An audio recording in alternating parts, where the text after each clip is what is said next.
আজকে মিডিয়া দেখেননি হিরো কাকে বানাচ্ছে, যে জিরো ছিল তাকে হিরো বানাচ্ছে।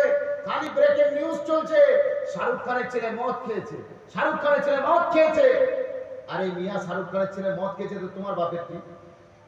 শাহরুখ খানের ছেলে মদ খেয়েছে তো আমার বাপের কি?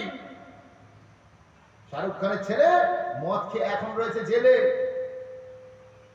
কত বছর ছিল মদ খেয়ে এখন জেলে রয়েছে। আচ্ছা বলুন তো, শাহরুখ খানের ছেলে জেলে গিয়েছে, এটা আমাদের কোনো কষ্ট আছে?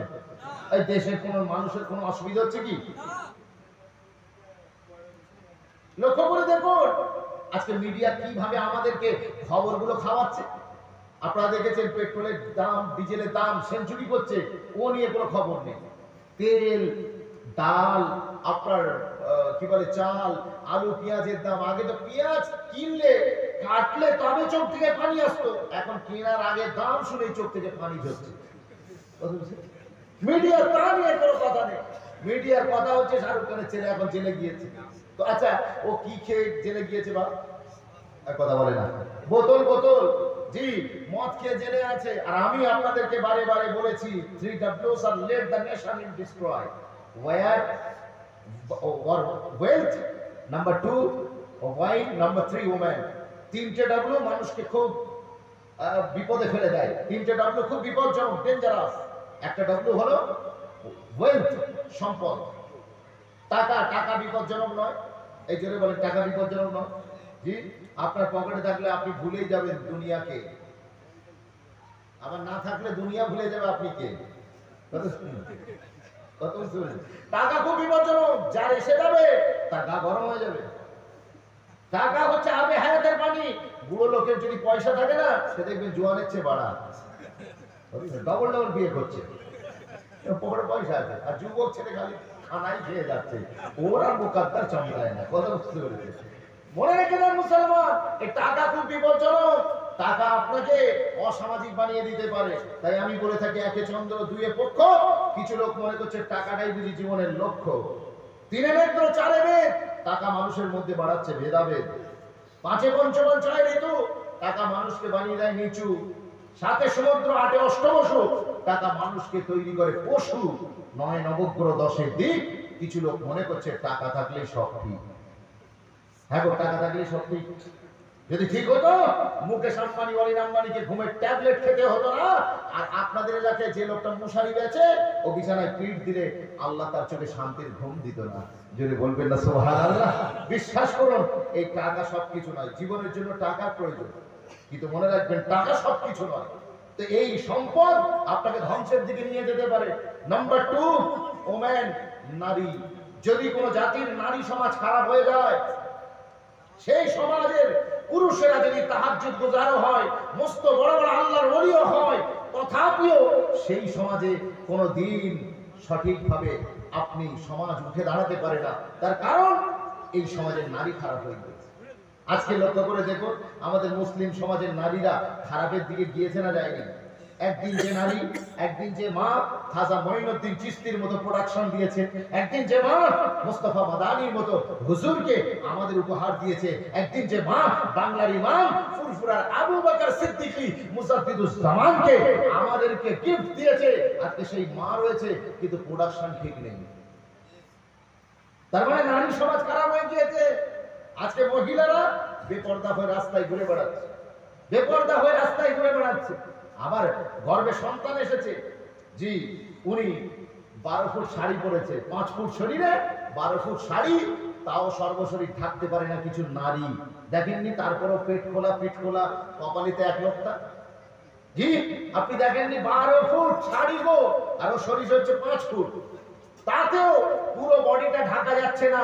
ডাক্তারখানায় যাচ্ছে গর্ভবতী অবস্থায়, প্রেগন্যান্সি অবস্থায়, সেখানে আপনার পেটের অংশ দেখতে পাওয়া যাচ্ছে।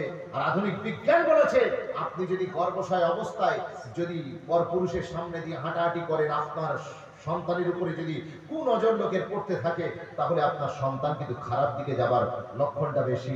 ডাক্তারেরা ওই জন্য হরর সিনেমা দেখতে নিষেধ করে যখন গর্ভে সন্তান থাকে। কারণ বাচ্চা ইহসাস 40 দিন পর থেকেই বাচ্চার অনুভূতি শক্তি ফিরে আসে, আল্লাহ রুহু পৌঁছে দেন। আপনি ভয়ের সিনেমা দেখবেন, আপনি নিজে যখন আতঙ্কিত হবেন আপনার বাচ্চাটাও আতঙ্কিত হয়ে যাবে, ও ভীতু তৈরি হবে।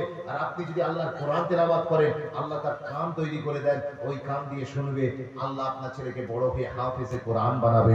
আরে বছরে বলা যাবে না। সেই জন্য আমি মা বোনেদের বলবো, আমাদের মুসলিম সমাজের মা বোনেরা পার্শ্ববর্তী এলাকার মেয়েদের দেখে দেখে শিখেছে যে বেপরদা হয়ে কিভাবে ঘুরতে হয়। জি, তাই আজকে এখানে বসন্ত চকের মা বোনেদের বলে যাই, আপনারা আমাদেরকে বাঁচান। আমরা পুরুষেরা যতই আল্লাহর ইবাদত করি, আপনারা যদি সোজা না হন তাহলে আমাদের ইবাদত আসমানের উপরে উঠবে না। সম্মানিত হাজিরিন, তাহলে ডব্লিউ ওমেন, নারী সমাজ যদি খারাপ হয়ে যায় জাতিকে সোজা করা যাবে না। নাম্বার 3, ওয়াইন, মদ। মদ যে জাতির ভিতরে ঢুকে যাবে ওই জাতি ধ্বংস হবে না, হবে না। আজ আমাদের ছেলেদের, যুবকদের 80% যুবক মাতাল, গাঁজা খায়, তাড়ি খায়, কেউ আবার একটু পয়সা হয়ে গেলে হিরোইন চালায়, আফিম খায়, আর ধরা পড়লেই বলে কি খাচ্ছিস রে, বলে জুস। এই তুমি যদি খাও জুস তাহলে কেন হচ্ছে বেহুশ? হ্যাঁ, জুস খেলে বেহুশ হয়, জুস খেলে বেহুশ হয়। এই যুবক ছেলেরা, তোমরা যারা এই মদের সাথে যুক্ত আছো, এই অক্টোবরের 1 তারিখ থেকে 12 তারিখ পর্যন্ত আবগারি দপ্তরের রিপোর্ট, আমাদের পশ্চিমবাংলার আবগারি দপ্তরের রিপোর্ট বলছি, মাত্র 12 দিনে মদ বিক্রি হয়েছে 720 কোটি টাকা। কত টাকা? 720 কোটি টাকার মদ বিক্রি হয়েছে গো। লক্ষ্য করে দেখুন, এই 12 দিনে 720 কোটি টাকার মদ বিক্রি হয়েছে। আর গভর্নমেন্ট 50,000 টাকা করে পুজোর প্যান্ডেল ওয়ালাগুলোকে দিয়েছিল, 50,000 টাকা করে পুজো কমিটিকে, 100 কোটি টাকা খরচা করেছে। সরকারের ঘরে এসেছে কত? 720 কোটি টাকা, 620 কোটি টাকা সরকারের লাভ। কত বুঝাচ্ছেন না? লক্ষ্য করে দেখুন, এই 12 দিনে শুধুমাত্র অমুসলিম ভাইরা যে খেয়েছে তা নয়, এর ভিতরে আমাদের ছেলে পিলেও খেয়েছে না, খায়নি? একবার বহু বছর আগে বাসে শুনেছিলাম, এক মদের দোকানদার গল্প করছিল যে এখন তো কালী পুজোর চেয়ে চাঁদ রাতে বেশি টানে, কালী পুজোর চেয়ে চাঁদ রাতে বেশি টানে।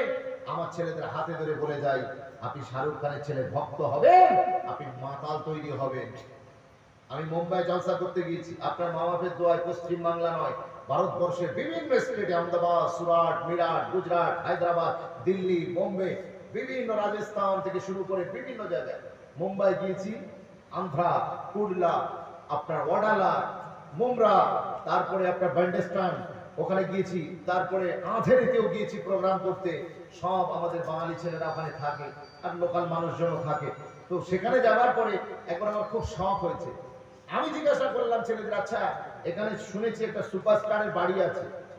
বলে হুজুর আপনি কি কিং খানের কথা বলছেন? আমি এক্স্যাক্টলি তাই, আমি কিং খানের কথাই বলছি। বাড়িটা কোথায়? বলে হুজুর বিকেল বেলা আপনাকে মাজার জিয়ারত করতে নিয়ে যাবো, আপনাকে দেখাবো। আমি বলি ওকে, নো ইস্যু, চলো। বিকেল বেলা যাচ্ছি, যেতে যেতে গাড়িতে আমাকে দেখালো, হুজুর এই বাড়িটা শাহরুখ খানের বাড়ি। আমি বলি দেখি কেমন জিনিস। তো দেখলাম দরজা রয়েছে গেটের, আপনার রাস্তার পাশেই দরজা দেওয়া আছে, একদম বাউন্ডারির সঙ্গে। বাড়িটা অনেকটা ভিতরে। তো আমি লক্ষ্য করলাম, বিশেষ কিছু দেখা গেল না, তবে দরজার উপরে একটা কথা লেখা আছে, মান্নাত। কি লেখা আছে? জোরে বলতে হবে, কি লেখা আছে? মান্নাত। শাহরুখ খানের বাড়িটার নাম কি? কথা বলে না, মান্নাত। আমি বললাম আবায়া ও পাহাড়কে নিচে, বাস আমার ওয়াজের টপিকস হয়ে গেল। যে শাহরুখ খানের ছেলেকে ভালোবাসবে, শাহরুখ খানকে ভালোবাসবে। শাহরুখ খান কি করবে বড্ড জানতে পারলে, যে বসন্ত চকের একটা ছেলে আমার জন্য কলিজা কেটে দিতে পারে, জানতে পারলে কি করবে? আপনাকে টিকিট কেটে দেবে আর মান্নাতে ডেকে আপনার সাথে দেখা করবে, দিদার করবে, তাই কিনা বলুন? এটা করবে না? যদি সে জানতে পারে হেভি বড় ফ্যান, তো খুব বেশি বেশি যদি শাহরুখ খান করে আপনার জন্য, আপনাকে মান্নাতে ডেকে আপনার সাথে দেখা করবে। আমি আরিফুর রহমান বলে যাই, যারা শাহরুখ খানকে ভালোবাসবে তারা যাবে মান্নাতে, আর যারা মদিনাওয়ালাকে ভালোবাসবে তারা যাবে জান্নাতে।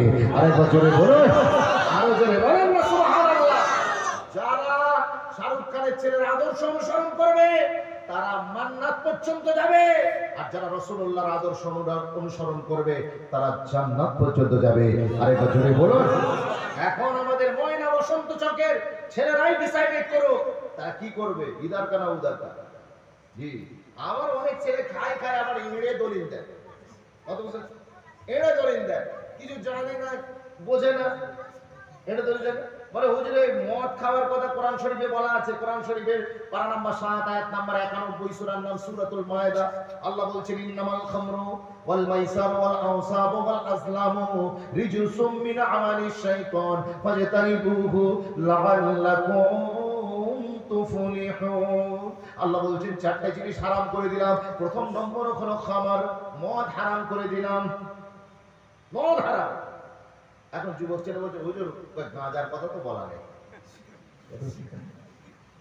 আমাদের ছেলে পিলে এত ফতোয়াবাজি শিখে গিয়েছে, এরা এখন বলছে ফুরফুরা শরীফ বলা যাবে না, পেয়ারডাঙ্গা শরীফ বলা যাবে না, নবী দিবস করা যাবে না।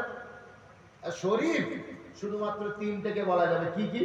এক কোরআন শরীফ, এক কোরআন শরীফ, এক মক্কা শরীফ, এক মদিনা শরীফ। 3টে শরীফ ছাড়া আর কোন শরীফই নাই। এর ফতোয়া শেষ আছে আমাদের ছেলেদের। ওই জন্য আমরা মুখ লাগাতে চাই না, খামা খাই বোঝে না কিছু, মানে তুই বুঝিস কি, তো বড় কেটে কেটে কথা বল। আমরা বসে ভাই ভাই মিলে একটু আলোচনা করে নিই, দেখি শরীফ আছে কিনা। বিশ্বাস করুন, কোরআনকে যে শরীফ বলা যাবে, কোরআন 3টে জিনিসকে যে শরীফ বলতে হবে, আর কাউকে শরীফ বলা যাবে না, আপনি এটা পেলেন কোথা থেকে? আল্লাহ কোরআনকে কবে কোথায় শরীফ বলেছেন এটা দেখাতে হবে। নবীজি কোরআনকে কবে কোথায় শরীফ বলেছে এটা দেখাতে হবে। মক্কাকে আল্লাহ কিংবা তার রাসূল কবে কোথায় শরীফ বলেছে, মদিনাকে আল্লাহ তার রাসূল কবে কোথায় শরীফ বলেছে, এটা আপনাকে দেখাতে হবে। কোরআনে আপনি যেখানেই পাবেন, কোথাও কোরআন শরীফ পাবেন না। বাল হুয়া কুরআনুম মাজিদুন ফি লাওহিম মাহফুজ।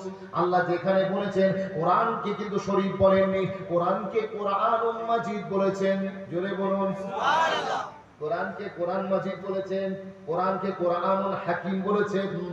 আল্লাহ কোরআন শরীফ বলেননি। তা তুমি পেলে কোথা থেকে? তুমি যে বলছো 3টে শরীফ আছে, এই কোরআন শরীফ তুমি পেলে কোথা থেকে? না হাদিস শরীফে কোথায় আছে? আর মক্কা শরীফ, মদিনা শরীফের যে কথা যদি বলেন, ইন্না আউওয়ালা বাইতিন উদিয়া লিন-নাসি লাল্লাযী বিবাক্কাতা মুবারাকা। আল্লাহ বলছে আমি মক্কা মুকাররমা, বাক্কাতা মুবারাকা। মক্কা শরীফ বলেননি, মক্কা মুবারাকা বলেছে, আর মুবারক বলেছেন। আবার হাদিস শরীফ যদি আপনি খোলেন, তাহলে আপনি দেখবেন মক্কাতুল মুকাররমা, মদিনাতুল মুনাওয়ারা পাবেন, মক্কা শরীফ পাবেন না, মদিনা শরীফ পাবেন না। তাহলে আমরা শরীফটা লাগালাম কোথা থেকে? কোথা থেকে পেলাম? তাহলে আপনি আগে প্রমাণ করুন কোরআন শরীফকে যে শরীফ বলা যাবে, এটা আল্লাহ কোথায় বলেছে, রাসূল কোথায় বলেছে, তারপরে আমরা বলবো ফুরফুরা শরীফকে আর পেয়ারডাঙ্গা শরীফকে, আজমির শরীফকে আমরা কেন শরীফ বলি। কথা বুঝতে পারছেন না?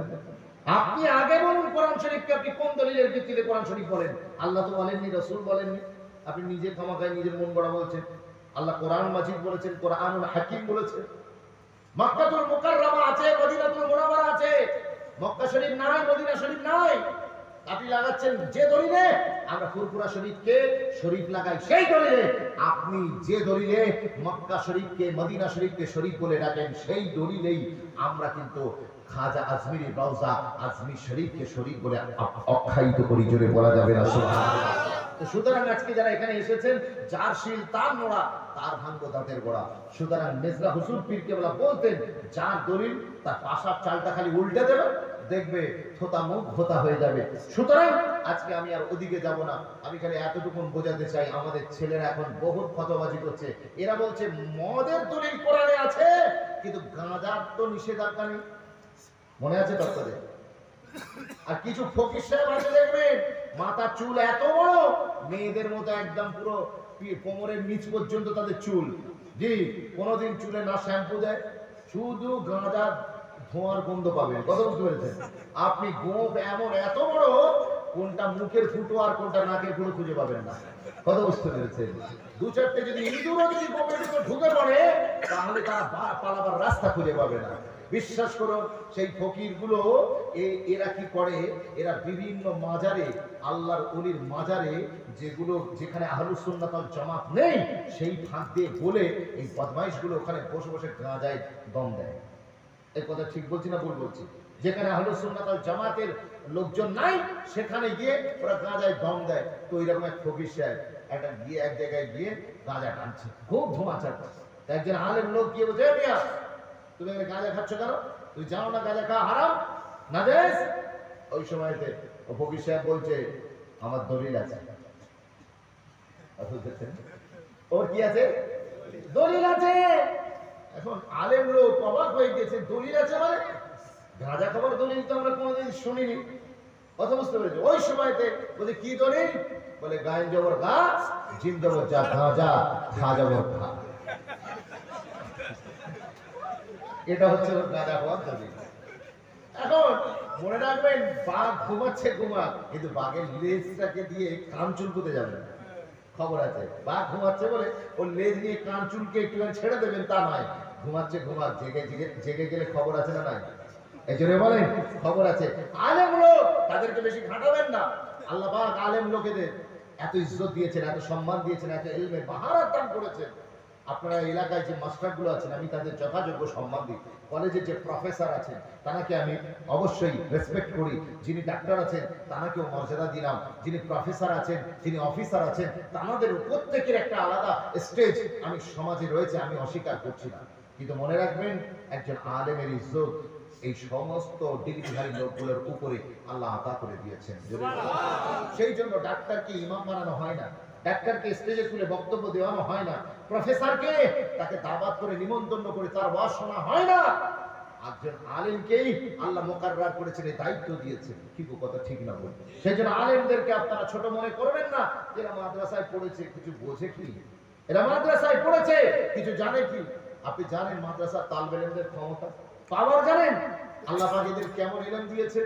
এক জায়গায় কম্পিটিশন হচ্ছে, মাইকে হাঁকছে, বলছে এই মাঠটার পরে যে পুকুর আছে, ওই পুকুরে কত বালতি পানি আছে, যে বলে দিতে পারবে তাকে এত হাজার টাকা পুরস্কার। সামনের পুকুরে কত বালতি পানি আছে, যে বলে দিতে পারবে তাকে এত হাজার টাকা পুরস্কার।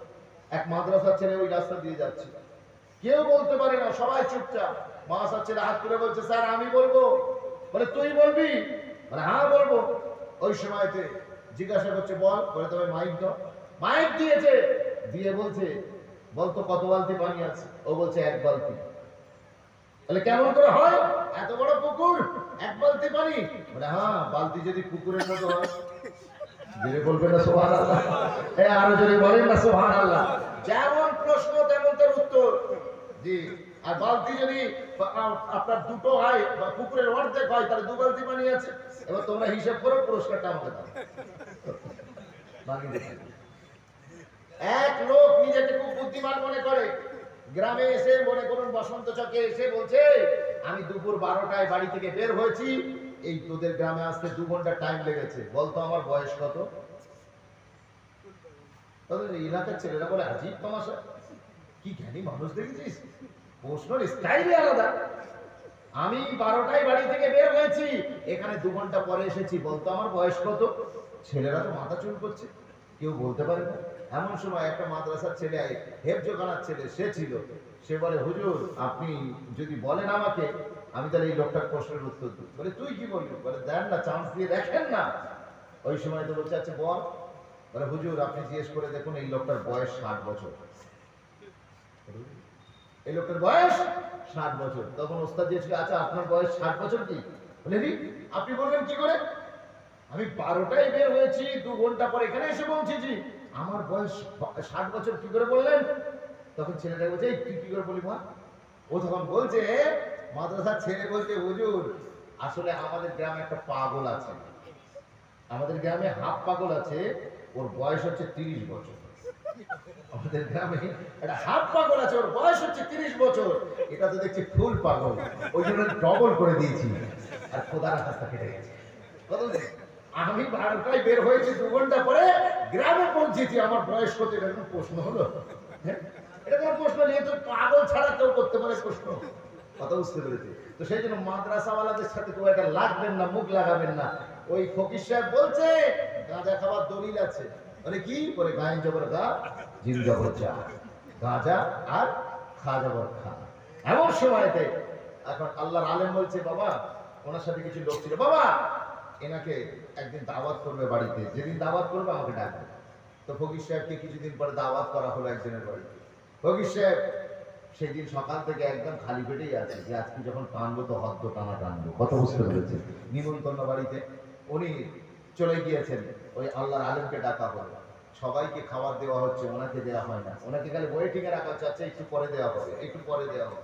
এই করতে করতে ক্ষুধার জ্বালা যখন চরমে উঠেছে, ওই সময় বললেন আচ্ছা ঠিক আছে আপনি ওয়াশরুম থেকে ঘুরে আসুন, হাত মুখ ধুয়ে আসুন, আপনাকে খানা দেওয়া হবে। ফকির সাহেব ওয়াশরুমে ঢুকেছে, বাথরুমে ঢুকেছে, বাইরে থেকে টয়লেটের দরজা লক। আলেম লোক নির্দেশ দিচ্ছে দরজা লক করে দাও, দরজা লক করে যাচ্ছে, টয়লেট করে দরজা ঠোকাঠুকি করছে, আর দেখছে খোলে না, আর খোলে না। বলি কি হলো, দরজা বন্ধ কেন? বাইরে থেকে আপনারা আমাকে লক করে দিয়েছে, এটা আপনাদের ভদ্রতা, আপনারা দাওয়াত করে ডাকলেন, আবার আপনারা আমাকে লক করে দিয়েছেন, মেহমানের সাথে এরকম ব্যবহার। ওই সময়তে এনারা বলছেন আরে মিয়া আপনি উত্তেজিত হচ্ছেন কেন, সবর করো। বলে কি সবর করো, ক্ষুধার জ্বালায় পেটের নাড়ি ছিঁড়ে যাচ্ছে, খাবার দিন। ওই সময় এনারা বলছেন আরে মিয়া একটু সবর করো না। বলে কি সবর করবো, আরে আমাকে খাবার দিন, খিদে পেয়েছে। ওই সময় এনারা বলছেন এই বাথরুমে যে আমরা বন্দি করেছি না, এটাও আমাদের দলিল আছে। বলে কি দলিল? বলে শোনেন, আপনি আমাদের কাছ থেকে আমরা আপনাকে খানা খেতে ডেকেছিলাম, আপনি খানা চাইছেন তো? বলে হ্যাঁ। বলে শুনে রেখে দেন, আমাদের দলিল হলো গাইন পেশ গু খা যাওয়ার খা। আমাদের ছেলেরা কিছু ছেলে যারা গাঁজার দলিল দেয়, তাদেরকে বলবেন ওইরকম করে দাওয়াত করে আর ঘরে আপনার বাথরুমে নিমন্ত্রণ করে দেবেন, তাহলে দেখবেন দলিল ভুলে যাবে। দরুদ শরীফ আল্লাহুম্মা সাল্লি আলা, একটু জোরে জোরে পড়েন, ওয়া আলা আলি সাইয়্যিদিনা। नबी की गुलामी में आकर तो देखो, मिलेगा सुकून आज़मा कर तो देखो। नबी की गुलामी में आकर तो देखो, मिलेगा सुकून आज़मा कर तो देखो। नबी की गुलामी में आकर तो देखो, मिलेगा सुकून आज़मा कर तो देखो। मिलेगी तुम्हें दो जहानों में इज्जत, चेहरे पे सुन्नत सजा कर तो देखो। मिलेगी तुम्हें दो जहानों में इज्जत, चेहरे पे सुन्नत सजा कर तो देखो। नबी की गुलामी में आकर तो देखो, मिलेगा सुकून आज़मा कर तो देखो। ज़ियारत भी होगी, शफाअत भी होगी, दरूदों के नगमे सुना कर तो देखो। ज़ियारत भी होगी, शफाअत भी होगी, दरूदों के नगमे सुना कर तो देखो। नबी की गुलामी में आकर तो देखो, मिलेगा सुकून आज़मा कर तो देखो। रोज़े अक़दस में है आका जिंदा, जरा दिल से पर्दे हटा कर तो देखो। रोज़े अक़दस में है आका जिंदा, আমার নবী জিন্দা। আমার নবীর তিনটে মারহালা ছিল, একটা মিলাদুন নবী, একটা সিরাতুন নবী, আরেকটা হলো হায়াতুন নবী। আমার নবী পাকের তিনটে মারহালা। এখন রাসূলুল্লাহ হায়াতুন নবী মারহালায় রয়েছেন, একবার জোরে বলা যাবে শুধু নবী জিন্দা না? নবীর যারা গোলামতি করবে, নবীকে যারা ভালোবাসবে, আল্লাহ তাদেরকেও জিন্দা রাখবেন না? এই ফুরফুরা শরীর নাম শুনেছেন? জি, 20-30 বছর আগে বড় হুজুর পীর কেবলার আহলিয়া ইন্তেকাল করেছিলেন, তারাকে কবর দেওয়া হয়েছিল। আর তার কবরের লাশ কয়েক বছর আগে ধস নেবে বের হয়ে পড়েছিল, একজন দুষ্টুমি করে ছবি তুলে সোশ্যাল মিডিয়াতে ভাইরাল করে দিয়েছিল, জানেন? আর ওই উকি মেরে দেখতে পাওয়া যাচ্ছে কবরে লাশ পুরো পচে গিয়েছে নাকি? জি, উকি মেরে দেখতে পাওয়া গেল লাশ তো দূর কি বাত, 35-40 বছর আগে যাকে দাফন করা হয়েছে তার কাফনের কাপড়েতে এতটুকু দাগ পর্যন্ত লাগেনি। জোরে বলো। এটা রাসূলুল্লাহর গোলাম, ইনি নবীজি নন। ইনি নবীজির গোলামতি করেছেন, নবীজির আদর্শের মানুষ হয়েছেন, সেজন্য ওনার কাফনের কাপড় পরিনি। জমিন ময়লা नहीं होती, जमान मैला नहीं होता, मोहम्मद के गुलामों का कफन मैला नहीं होता। ये शान अगर है खिदमतगारों की तो सरदार का आलम क्या होगा? जोरे बोलो। তাই আজকে যদি জিন্দেগিতে বাঁচতে চান আর কবরেতেও যদি জিন্দা থাকতে চান, তাহলে শাহরুখ খানের আদর্শ না মদিনাওয়ালার আদর্শ? মদিনাওয়ালার আদর্শ আমাদের চাই। তার কারণ আপনারা জানেন রাসূল মদিনার মসজিদ দিয়ে, মদিনার রাস্তা দিয়ে যাচ্ছেন, একটা আনসারী সাহাবী দুতলা বাড়ি লাগাচ্ছেন, কি সুন্দর সুন্দর মনের মতো করে সাজিয়ে একটা বাড়ি বানাচ্ছে। এমন সময় তো আমার নবী সেখানে দাঁড়িয়ে গেলেন, উপর থেকে নিচ পর্যন্ত দেখলেন, দেখলেন আরে মিয়া এই বাড়ি কার? বলে হুজুর আপনার অমুক আনসার সাহাবী। আল্লাহর নবী একটু মনে মনে অসন্তুষ্ট হলে কিছু মুখে না প্রকাশ করে ওখান থেকে গুজরান হয়ে গেলেন। ওনার সাথে যে সাথী সঙ্গীরা ছিলেন তারা গিয়ে এই বাড়িওয়ালা সাহাবীকে খবর দিলেন, বলে জানিস আমরা নবীজি সাল্লাল্লাহু আলাইহি ওয়াসাল্লামের সাথে ছিলাম, তোমার বাড়ির সামনে হুজুর পৌঁছেছেন। বলে পৌঁছে হুজুর কি করলেন? বলে হুজুর পৌঁছে না তোমার বাড়ির দিকে তাকিয়ে একটু অসন্তুষ্টি মনোভাব প্রকাশ করেছেন, যেটা আমরা বুঝতে পেরেছি। ওই সময়তে ওই সাহাবী বলেন আচ্ছা ঠিক আছে তুমি চলে যাও। ঠিক এক সপ্তাহ পরে আল্লাহ নবী ওই রাস্তা দিয়ে যাচ্ছেন, মদিনাওয়ালা যখন রাস্তা দিয়ে যাচ্ছেন, রাস্তার হাজার সাজার রাসূলুল্লাহকে দেখে সালাম করছেন, রাসূলুল্লাহকে দেখে সাজদায় লুটিয়ে পড়ছেন। আল্লাহ নবী যখন সেই জায়গায় পৌঁছালেন যেখানে গত সপ্তাহে তিনি এসে দাঁড়িয়েছিলেন, ওই জায়গাতে যাবার পরে দেখতে পাচ্ছেন ওই বাড়িটার কোনো চিহ্ন নাই। আমার নবী পাক ওই সময় থাকতে পারলেন না, ডাক দিয়ে বললেন কি জানেন? ডাক দিয়ে বলেন সাহাবারা এখানে একটা সুন্দর বাড়ি গত সপ্তাহে দেখেছিলাম, সে বাড়িটা গেল কোথায়? সাহাবারা বললেন হুজুর আপনার ওই সাহাবী যিনি বাড়ি বানিয়েছিলেন তিনি বাড়িটাকে ধুলোর সাথে মিশিয়ে দিয়েছেন। আল্লাহ নবী বলেন যাও ডেকে নিয়ে এসো। সাহাবারা গিয়ে তাকে ডেকে আনলেন। লাব্বাইকা ওয়া সাদাইকা ইয়া রাসূলুল্লাহ। আচ্ছা তুমি এখানে বাড়ি বানিয়েছিলে? বলে হ্যাঁ। অনেক টাকা খরচা? জি। তা ভাঙলে কেন? বানালে যখন ভাঙলে কেন? আর ভাঙলে যখন বানালে কেন?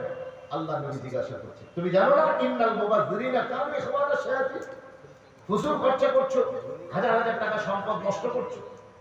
আমার আপনার নবী এই প্রশ্নের জবাবে সাহাবায়ে হুজুর যে জবাব দিয়েছিলেন ওটা সোনালী অক্ষরে যদি লিখে রাখেন আপনার আমার জলসায় এখানে আসা কামিয়াব হয়ে যাবে। জোরে বলুন সুবহানাল্লাহ। ওই সাহাবীকে লক্ষ্য করে আমার নবী পাক বলেছিলেন তুমি কেন বানিয়েছিলে আর বানালে যখন ভেঙেছিলে কেন? আল্লাহ নবীকে সাহাবী উত্তরে বললেন ইয়া রাসূলুল্লাহ ইয়া হাবিবাল্লাহ হুজুর একটা সুন্দর বাড়ি বানাবো, মনের অনেক শখ ছিল। ওই বাড়িটা সেজন্য বহু টাকা খরচা করে বিভিন্ন জায়গা থেকে পাহাড় কেটে এনে আমি বড় বড় পাথর দিয়ে বাড়িটা বানিয়েছিলাম, তাহলে ভাঙলে কেন? আল্লাহ নবীকে সাহাবী বললেন ইয়া রাসূলুল্লাহ ইয়া হাবিবাল্লাহ হুজুর একদিন শুনেছিলাম আপনি এই রাস্তা দিয়ে যাওয়ার সময় আমার বাড়ির সামনে দাঁড়িয়ে কোনো মন্তব্য করেননি, আপনি একটু অসন্তুষ্ট হয়েছিলাম। হুজুর বেয়াদবি নেবেন না, সুনা হ্যায় আপকো পছন্দ नहीं आया। এই জোরে বলুন সুনা হ্যায় আপকো পছন্দ नहीं आया। হুজুর শুনেছি আপনি নাকি এটাকে পছন্দ করেননি, তাই আপনি আমার আকা যেটা আপনার পছন্দ নয় আমি আপনার গোলাম সেটা আমারও পছন্দ নয়। আর জোরে বলবেন না সুবহানাল্লাহ। আজকে আমি আর আপনি আয়নার সামনে দাঁড়াই, আজকেই বাড়ি যাই, যে আয়নার সামনে দাঁড়িয়ে মাথার চুলের ডগা থেকে পায়ের নখ পর্যন্ত এটা আয়নার সামনে দেখি আমার হুজুর কোনটা আমার উপরে পছন্দ নয়, আমার হুজুরের কোনটা আমার উপরে আমার কোন জিনিসটা পছন্দ নয়। প্রথমেই নজর যাবে গলার দিকে, গলায় দেখবেন একটা সোনালী হার রয়েছে, সোনার হার।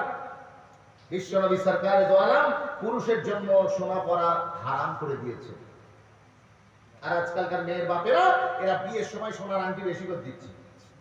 এই কথা বুঝতে পারছেন? জি, বিয়ের আংটি বেশি করে আপনার দিচ্ছে, সোনার আংটি বিয়ের সময় এরা বেশি করে দিচ্ছে। আমি অনুরোধ করব আপনি আংটির পরিবর্তে আপনি ছেলেকে অন্য কিছু গিফট করুন। কারণ ওই আংটি জোরে করে ছেলেকে আসতে হয় না, হয় না? এই জোরে বলুন, জোরে করে আসতে হয়। আর ছেলেরা সেটা যতক্ষণ পড়ে থাকে ততক্ষণ জাহান্নামের আগুন তার হাতেতে লেপটে থাকে। আমি হাতে ধরে বলে যাই, পুরুষের জন্য 4 আনা পরিমাণ ওলামায়ে দ্বীন বলেছেন রূপোর আংটি পুরুষের জন্য পরা যাবে। আর মহিলাদের মাথার চুল থেকে নিয়ে পায়ের নখ পর্যন্ত সারা শরীরটাই যদি সোনায় মুড়ে দেওয়া হয়, তারপরেও ওদের জন্য মোবারক। জোরে বলুন না সুবহানাল্লাহ। ওদের কোনো গোনা নেই। আমি অনুরোধ করব, যে সমস্ত যুবক ছেলে রয়েছেন গলায় সোনার আংটি পরে আছে, গলায় সোনার হার পরে আছে, হাতে সোনার আংটি আছে, হাতে ব্রেসলেট, এই যে বালা, কানে দুল, অনেকে পরে না? জি, অনেকে পরে মেয়েদের মতো কানে দুল, হাতে বালা, দেখতে লাগে জরিনা খালা। জি, আমার নবী বলেছেন লাআনাল্লাহুল মুতাশাব্বিহিনা বিন-নিসা ওয়াল মুতাশাব্বিহাত বির-রিজাল। যে মহিলাগুলো পুরুষের ড্রেস পরবে, প্যান্ট শার্ট পরবে, পুরুষের মতো হেয়ার কাটবে, আর যে নারীগুলো পুরুষের মতো প্যান্ট শার্ট পরবে, হেয়ার স্টাইল করবে, আর যে ছেলেগুলো মেয়েদের মতো কানে দুল দেবে, একটু লিপস্টিক ঠোঁটে দেবে, কত বুঝছেন? লিপস্টিক ঠোঁটে দেবে, হাতে বালা পরবে, এদের উপরে আল্লাহ লানত হবে। এরা যতই আল্লাহ আল্লাহ জিকির করুক, এদের পাশে রহমতের ফেরেশতা আসবে না। যত ভালোই কারবার করুক, কারবার দাঁড়াবে না।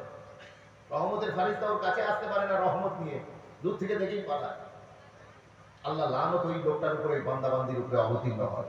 সম্মানিত হাজিরিন, তাই আজকে আপনি চেহারাটা দাঁড় করান আয়নার সামনে। আপনি দেখুন আপনার কোন চেহারার কোন অংশটা নবীজির পছন্দ নয়।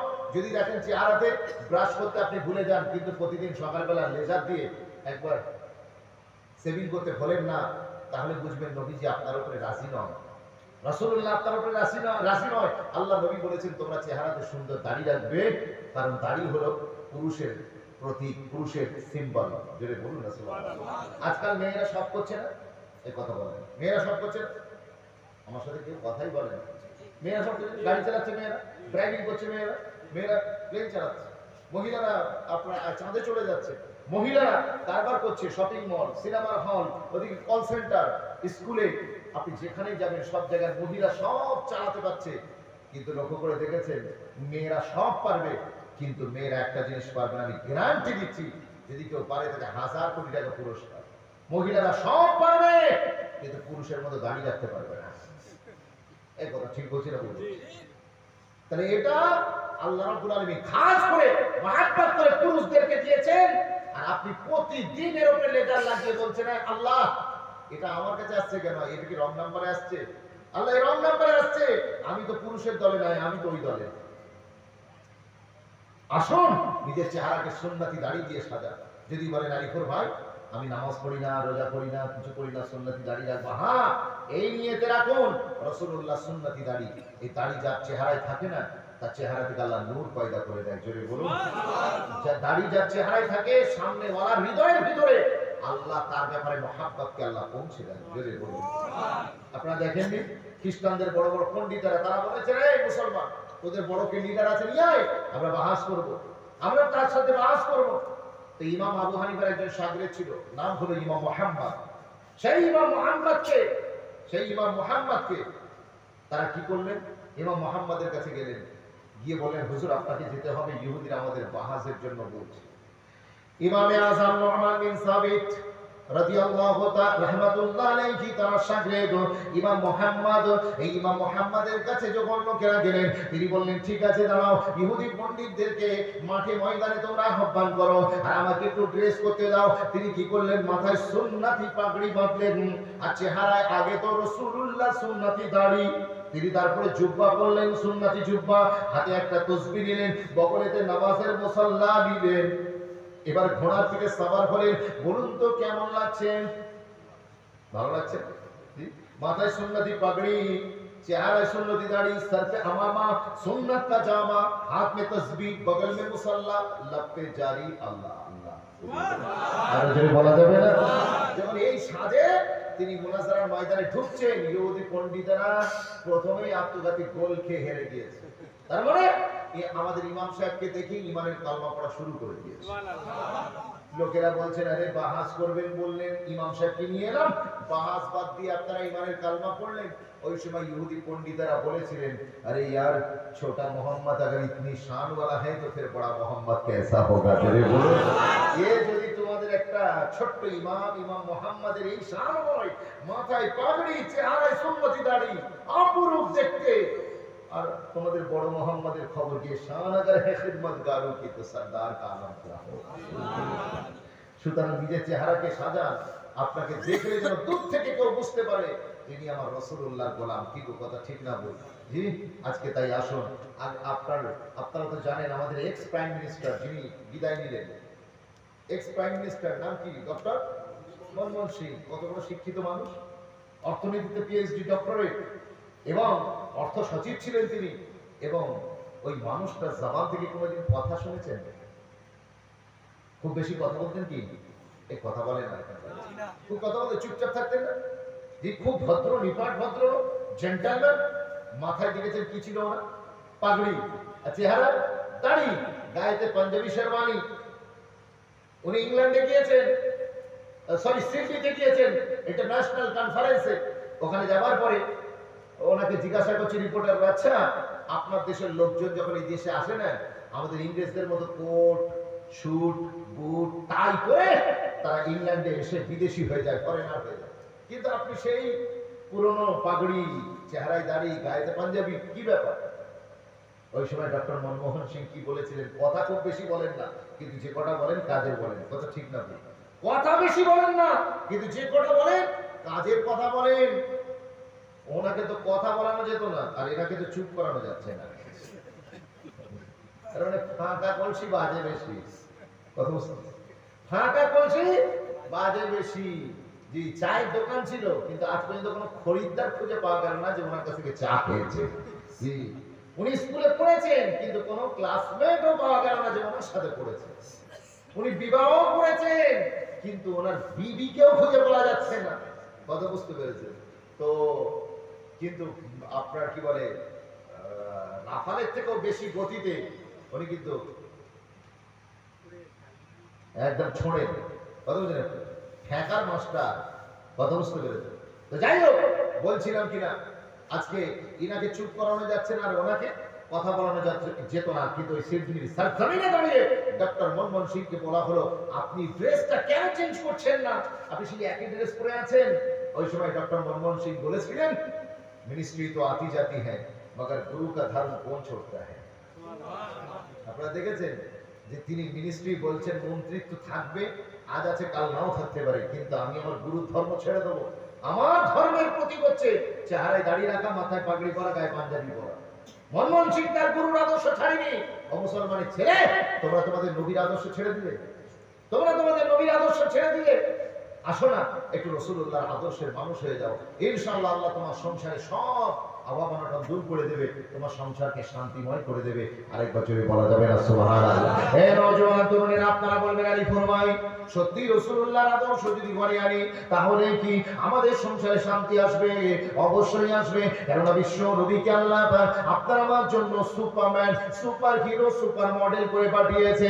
হে নওজোয়ান তরুণেরা, আমাদের বাড়িতে আপনারা লক্ষ্য করে দেখেন, আমাদের বাড়িতে বৌমা শাশুড়ির সম্পর্ক কেমন, জামাই আর শ্বশুরের সম্পর্কটা কেমন, একটু ট্যালি করে চলে যান। আর রাসূলুল্লাহ সংসার, রাসূলুল্লাহর আদর্শের সম্পর্ক কেমন ছিল দেখুন। আজকে আমাদের এখানে শাশুড়ি নিজের বৌমাকে মেয়ে ভাবতে পারে না, আর পরের মেয়েটা পরের মাকে নিজের মা ভাবতে পারে না। কি গো, কথা ঠিক না? আমাদের জামাই আর শ্বশুর মশাই দুজনের ভিতরে যে সম্পর্ক, জামাই যদি সদর দরজা দিয়ে আছে, শ্বশুর খিড়কির দরজাতে পারে, আমাদের সম্পর্ক। আর রাসূলের আদর্শ, আল্লাহর নবী মদিনার মসজিদে হযরত আলী শরীফকে ডাকলেন, আলী এখানে এসো। নিজে শ্বশুর জামাইকে ডাকলেন, আর সেই সময়তে একটা খোরমা খেজুরের কাঁদি রাসূলকে কে হাদিয়া করে গেল। আল্লাহর নবী সাহাবা হুজুরদেরকে নিয়ে ওই খোরমা খেজুরের কাঁদিটাকে একটা দস্তরখানে রাখলেন, রেখে হযরত আলীকে ডেকে নিলেন, নিয়ে বললেন আলী আমার পাশে বসো। ও আলী শেরে খোদা, তুমি আমার পাশে বসো। কি সুন্দর সোনার সংসার, কি আদর্শের সংসার দেখুন। একজন শ্বশুর মশাই তার জামাইকে পাশে নিয়ে খাচ্ছে, আর আমাদের এখানে এই দৃশ্য কল্পনা করা যাবে? জি, এই দৃশ্য কল্পনা করা যাবে? কল্পনা করা যাবে না। তাই আজকে আমাদের ছেলেরা বিয়ে করার আগে ফোনে বলে তুমি আমার জান, আর বিয়ের পরে গলায় গামছা দিয়ে মার টান বলে বাপের কাছ থেকে মাল লিয়া। তবে শ্বশুর আর জামাই কোন রকম এদের রিলেশন নেই। শ্বশুর তার জামাইকে ছেলে ভাবতে পারে না, আর ছেলে জামাই তার বাপকে, জামাই তার শ্বশুরকে নিজের বাপ ভাবতে পারে না, যার কারণে ফোনের টাকা চায়। ওরে বাপরে বাপ, বিয়ের আগে ফোনেতে কি কথা বলে, আমি পানি তুমি জল, আমি যখন ফ্রি হব আমায় দিবা কল। কথা বুঝতে পেরেছেন? বিয়ের আগে কি মহাব্বত, আর বিয়ের পরে ভালোবাসা কর্পূরের মতো উড়ে যায়। হাতে ধরে বলে যাচ্ছি, আজকে দেখুন রাসূলুল্লাহর আদর্শ। কেন বলছি লাকাদ কানা লাকুম ফি রাসূলিল্লাহি উসওয়াতুন হাসানাহ। আল্লাহ আমার রাসূলকে तमाम পৃথিবীর সবার জন্য মডেল করে পাঠিয়েছেন। জোরে বলুন। এই শ্বশুরেরা দেখুন রাসূলুল্লাহর আদর্শ দেখুন, ও জামাইরা দেখুন, দেখুন রাসূলুল্লাহর জামাই হযরতে আলীর আদর্শ দেখুন। আল্লাহ নবী যখন ডাকলেন হযরতে আলী না এসে থাকতে পারলেন না, পাশে এসে বসলেন। এবার আমার নবী বলছেন শুরু করো, বিসমিল্লাহ বলে শুরু করো। আমার নবী পাক একটা খেজুর নিয়ে গালে দিলেন, পাশাপাশি অন্যান্য সাহাবীরা তারাও খেজুর গালে দিলেন। আল্লাহ নবী যখন একটা একটা করে খেজুর টপ করে খাচ্ছেন, পাশে বসে জামাই হযরতে আলী যতই হোক না কেন একটু শরম লাগবে না? লাগবে না? একটু শরম পাচ্ছেন, তিনি খেতে চাইছেন না, কিন্তু রাসূল বারে বারে বলছেন বাবা জামাই তুমি শুরু করো, বিসমিল্লাহ বলো। কিন্তু হযরতে আলী নিজের হাতটা বাড়াচ্ছেন না। এমন সময়তে আমার নবী পাক বললেন বাবা আলী, আমি তোমার শ্বশুর আছি, তো কি হয়েছে? তুমি আমার সামনে নির্ভয়ে নিঃসংকোচে তুমি খাও। ওই সময় হযরতে আলী কি করলেন? একটা খরমা খেজুর নিলেন, কারণ আলী জানতেন আল আমরু ফাওকাল আদাব, যখন অর্ডার হয়ে যাবে তখন আর আদব চলবে না। যখন অর্ডার হয়ে যাবে তখন আদব চলবে না। আমাদের এখানে এই হুজুর নামবে, পীর সাহেব নামবে, তো জুতোটা নিয়ে না এক মুড়ি, সে বলছে হুজুর আমি আপনার পায়ে পরিয়ে দেবো। পীর সাহেব বলছে না বাবা তুমি আমার জুতো রাখো, আমি করে নিচ্ছি। বলছে না হুজুর আমি আপনার পায়ে পরাবো। পীর সাহেব বলছে না বাবা তুমি রাখো, আমি পরে নিচ্ছি। বলছে না হুজুর আমি নিজে হাতে আপনার পায়ে পরিয়ে দেবো। পীর সাহেব বলছে রাখতে, ও রাখতে চাইছে না। ও বলছে যতক্ষণ না আমি পরাবো আপনাকে ছাড়বো না, বলে জুতো নিয়ে মাঠের উপর জুতো। আর পীর সাহেবকে খালি পায়ে হাঁটাচ্ছে। দেখো এটা আদব হচ্ছে না বেয়াদবি হচ্ছে? জোরে বলেন। আপনি হুজুরের সামনে রয়েছেন, হুজুর বলছে বাবা বসো, ও বলছে না হুজুর ঠিক আছে। এ বাবা বসো, ওই না হুজুর ঠিক আছে। আল আমরু ফাওকাল আদাব, আপনি আদব করবেন। কেউ যদি অর্ডার করে আপনাকে, তখন আদবের চেয়ে অর্ডারের গুরুত্ব অনেক বেশি। সঙ্গে সঙ্গে ওখানে বসে পড়া আপনার দায়িত্ব। কথা ঠিক না বলবেন? এই জন্য বলে বিশ্বাস করুন হযরতে আলী শেখ খোদা তিনি কি করলেন? খেজুরটা খেলেন, খাবার পরে একটা খেজুর নিয়েছেন, নিয়ে একটাই চিবুচ্ছেন, একটাতেই পড়ে আছেন, আর এদিকে রাসূল পাক সাল্লাল্লাহু আলাইহি ওয়াসাল্লাম টাপ খেয়ে যাচ্ছে। এই জওয়ানেরা যুবকেরা আওয়াজ ভালো করে বুঝবেন, আমার নবীর আদর্শ যদি আপনারা আমার সংসারে চলে আসে, তাহলে সংসারটা কেমন সোনার সংসার হবে জানেন? এই বাইরে পুরিরা নওজোয়ান তরুণেরা ভালো করে বুঝে যান, আল্লাহ নবী তো জানেন বাসা হাবিবুল্লাহ জনাবে মুহাম্মদুর রাসূলুল্লাহ তিনি কি করলেন? খেজুরগুলো খাচ্ছেন আর দানাগুলো নিজের কোলে রাখছেন না। হযরতে আলী যখন নিজে খেজুর খেয়ে অন্যদিকে ফিরে তাকিয়ে আছে, আল্লাহর নবী ওই নিজের কোলে খেজুরের দানাগুলো না রেখে দানাগুলো আলীর অজান্তে গোপনে গোপনে হযরতে আলীর কোলের দিকে দিয়ে দিচ্ছেন। আরো জোরে বলা যাবে না সুবহানাল্লাহ? এইদিকে যত সময় গড়ায় তত খেজুরের দানা কিন্তু বাড়ে। হুজুর একটাও কোলে রাখছেন না, সবগুলো হযরতে আলী শেখ খোদার কোলের দিকে দিয়ে দিলেন। এখন খানা শেষ হয়ে গেল, আল্লাহ নবী বললেন তোমরা দস্তরখান উঠাও। দস্তরখান ওঠানো হলো। কেমন শ্বশুর দেখুন আর কেমন জামাই দেখুন। আল্লাহ নবী বললেন ও আমার মদিনার সাহাবারা, ও মদিনার সাহাবারা তোমরা দেখো দেখো আমার জামাই কেমন পেটুক দেখো। আমরা খালি কেবলমাত্র কয়েকটা হয়তো খেয়েছি, আর আমার জামাইয়ের কোলের কাছে দেখো এতগুলো আটি। এই আটিগুলো আমার জামাই খেজুরগুলো খেয়েছে বলে মনে হয়। এই শ্বশুর মশাইয়ের পাশে বসে কোন জামাই কি এত পেটুক হতে পারে? সুবহানাল্লাহ। আরো জোরে বলা যাবে না? এই ছেলেরা জোরে বলো না সুবহানাল্লাহ। ওই সময় হযরত আলী প্রথমে বুঝতে পারলেন না, তিনি নিচের দিকে তাকালেন, তাকানোর পরে দেখছেন সর্বনাশ, আমি তো খেয়েছি 2 থেকে 3টে দানা, এতগুলো আমার কোলের কাছে কি করে এলো? আমার পাশে তো শ্বশুর মশাই বসে আছে, আমার বেশি খাওয়া ছিল মানা, কোথা থেকে এলো এতগুলো দানা? হুজুর বসে আছে আর এত দানা কোথা থেকে? এমন সময়তে হযরত আলী শেরে খোদার লজ্জায় পড়ে গিয়েছেন, শর্মিন্দা হয়ে গিয়েছেন। এমন সময় তিনি আট চোখে দেখলেন, দেখার পরে দেখছেন রাসূলুল্লাহর কোলের কাছে কোনো দানা নাই। আর জোরে বলা যাবে না? হযরত আলী বুদ্ধিমান ছিলেন না ছিলেন না? এই জোরে বলবেন, ছিলেন না? আমার নবী বলেছেন আনা মদিনাতুল ইলম ওয়া আলিয়্যুল বাবু, ইলমু কা শহর, আমি হলাম জ্ঞানের শহর, and the city of wisdom, আমি জ্ঞানের শহর, আর আমার জামাই আলী হচ্ছে সেই শহরের দরওয়াজা। জোরে বলুন। ইহুদিরা বলল, আরে উনি ওনার জামাইকে উঁচু করে দিচ্ছে, হচ্ছে ওমর ভালো জানে, আবু বকর বেশি জানে, ওসমান বেশি জানে, আর নিজে জামাই বলে ওনাকে উঁচু করে দিচ্ছে। তো নিজেরা যুক্তি করে হযরত আলীকে প্রশ্ন লিখে এসেছেন, এসে বলছে হুজুর আমরা শুনেছি আল্লাহ আপনাকে প্রচুর এলেম দিয়েছে, আপনি বলুন তো। মানে কি বলবো? রাস্তা দিয়ে আসছিলাম, আস্তে আস্তে একটা জন্তু দেখলাম, সামনের দিকটা কুকুরের মতো, পিছনের দিকটা বকরির মতো, ওইটা কি কুকুর বলবো না বকরি বলবো? ওটাকে কুকুর বলবো না বকরি বলবো?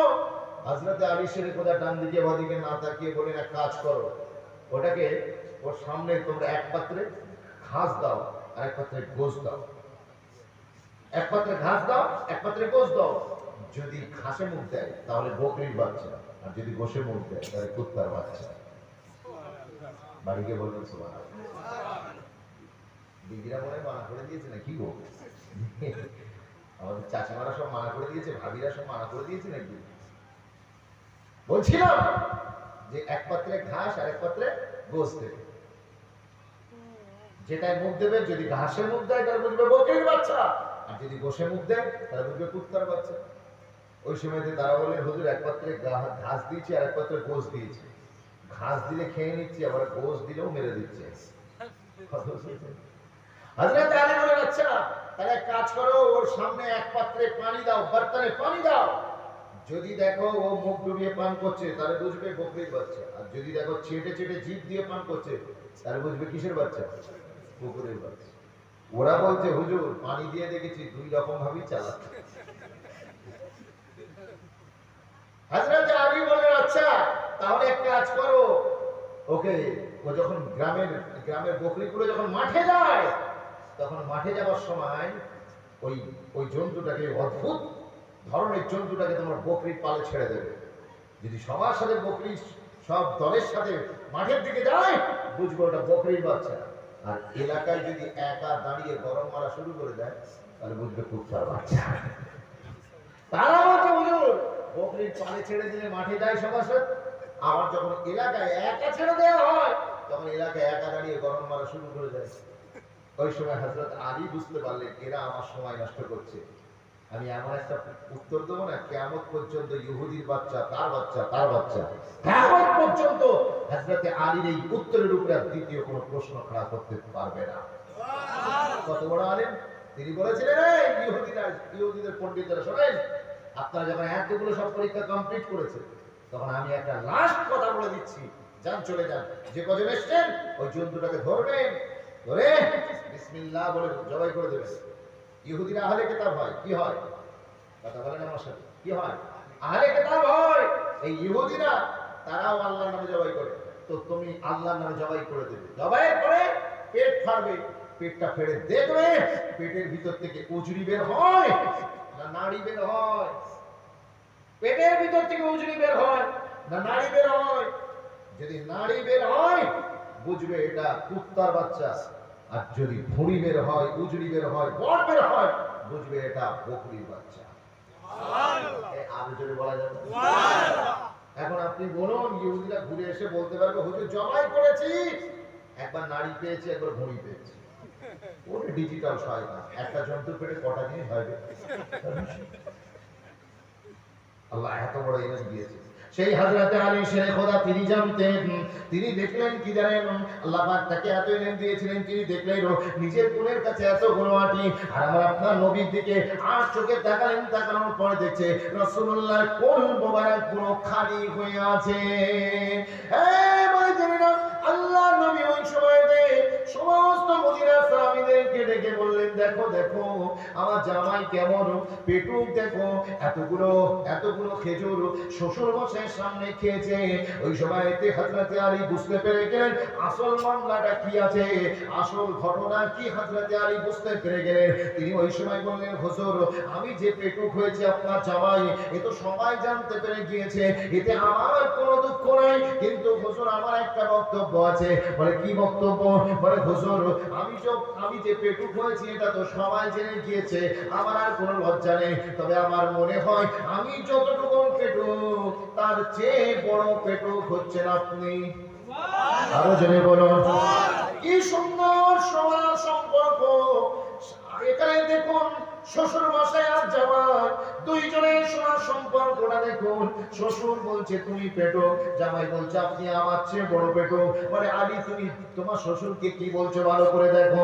ওই সময়তে হযরতে আলী বললেন, হুজুর আমি পেটুক হয়েছে এই কারণে আমি বেশি খেজুর খেয়েছি, এটা যদি আমি মেনে নিই, হুজুর আমি তো তবু খেজুর খেয়ে দানাগুলো বাইরে রেখেছি, আপনি আমার চেয়ে এত বড় পেটুক, আপনি খেজুরও খেয়েছেন আর দানা গুলো মেরে দিয়েছে। আরো জোরে বলা যাবে না? দেখেন কি সম্পর্ক। আজ যদি এই সম্পর্ক আমাদের ঘরে এসেছে, তাহলে কোন জামাই তার স্ত্রীকে বলতে পারতো, যা তোর বাপের বুকের কালা ধরে টাকা দিয়া, হ্যাঁ আসুন না শ্বশুর আর জামাই সম্পর্ককে সহজ করুন। জি, বৌমা শাশুড়ি আর বৌমা সম্পর্ককে সহজ করুন, মহাব্বত ভালোবাসা অনেক বেড়ে যাবে। আল্লাহ যেন তৌফিক দেন। বলেন আল্লাহুম্মা আমিন, বলেন আল্লাহুম্মা আমিন। আমি সংক্ষেপ করব, মুখতাসার করলাম, অনেকক্ষণ আপনাদের খিদমতে আলোচনা রাখলাম। ভগ্ন হৃদয়ে ভগ্ন কণ্ঠে যা কিছু বললাম আল্লাহ যেন কবুল আর মঞ্জুর করেন। বলেন আল্লাহুম্মা আমিন। সকলে একবার উঠে দাঁড়িয়ে নবীর শানে সালাতু সালামের নাজরানা ইয়া রাব্বি।